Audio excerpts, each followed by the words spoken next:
Your thoughts on this comparison of Jordan versus LeBron James would be what, B.J. Armstrong?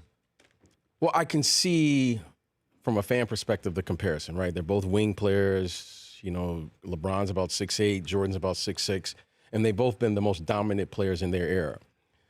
But when I look at it, and I look at it from the detail as a player, as an ex-player, they're two totally different players. LeBron is a facilitator. LeBron initiates. LeBron will do things that I don't think Jordan was asked to do, but more importantly, I don't think he had to do it. You know, LeBron will initiate the offense. He'll score a little bit. He'll rebound a little bit. He'll do all the things within the team.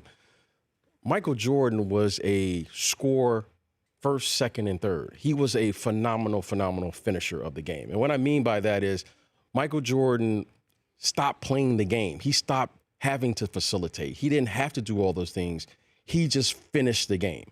He finished it. He was, I think, the game's greatest finisher because he had no weakness in his game. When he played the game, especially in the fourth quarter, we refer to him as a three-dimensional player. He's either going to score, he's going to get fouled, or he was going to go to the free throw line and make the 2 free throws. And not many players can do that in the last 4 minutes of a game. Jordan was the best. He was just three-dimensional in every way, every phase of the game, especially coming down the stretch. I think LeBron in this year's playoff run, I thought he has done a much better job than he has in years past at being a finisher. Well, the answer to that would be is he has to because Pippen is a top 50 player of all time.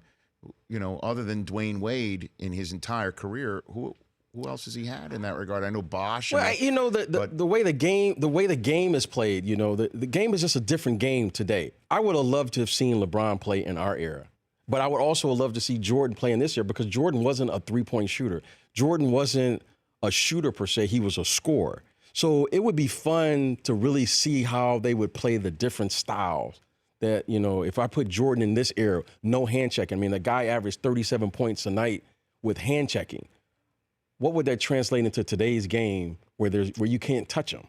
But then I would love to see LeBron with his physicality that he has, because he's just an imposing figure.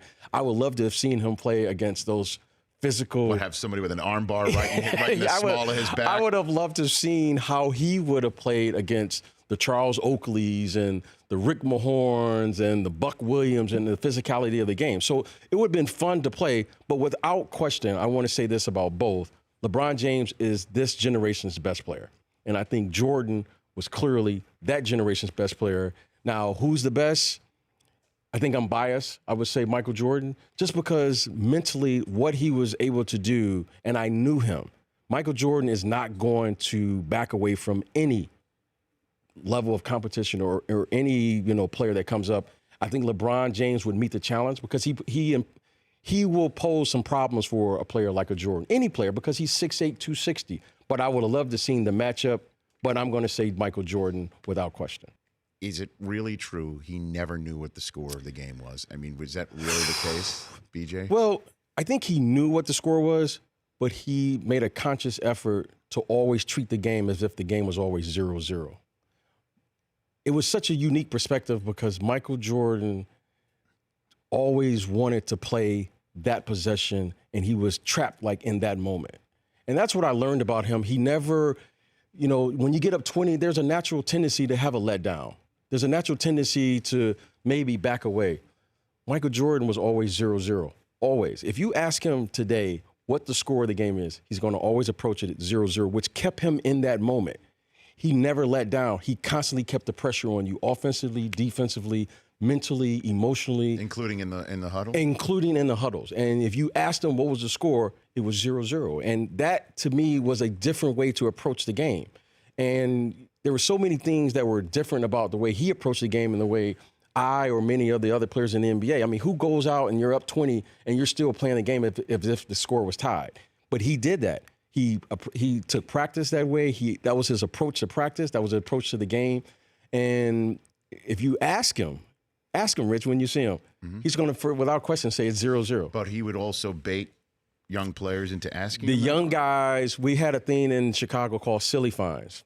And if we were up big, especially in the game, we would ask the younger players, the rookies, hey, what's the score of the game? And then, of course, the rookie would look up and he'd tell the score of the game, and that was a silly fine. So he wanted to make sure that everyone else was engaged into the game as well. But it was kind of our thing. Now, where did the silly fines go into? It went into our fund of money that we all had. We all had there in case there was something going on in the team, and we would shoot for. What do you mean by something going on in the team? Something going on, like, it was. We would like to, bet about who's going to make the most free throws during practice, or who's going to make shots, or who's going to do things. So it was our little fund of money that we like to play. Little kitty money that we always had. The Rich Eisen Show, weekdays at noon Eastern on Audience.